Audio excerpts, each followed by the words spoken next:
First of all, we are of course following the Icelandic situation in that question. But I think in Greenland we already are a bit different place than Iceland. We have, as the Commission also said, a 40-year partnership that we can say today. We are already associated with the European Union in terms of our OLT status. Of course, I think it's a debate for the Greenlandic people to take in the upcoming moment. But I have also said before that Greenland, we are 56,000 people. There works, I think, 50,000 people in Brussels only to support the European Union. So it's a very big system for us.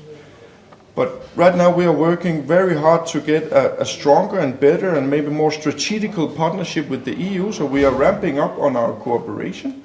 But in terms of being a member state on short term, Greenland has not decided yet. But we are really interested in a better and stronger partnership. And I know the commissioner here, that's why I really phrased that in the beginning. I'm really grateful for the engagement you have had personally also in the question about Greenland and our cooperation. Mr. Prime Minister, Pietro Bassamacchia from Euractiv.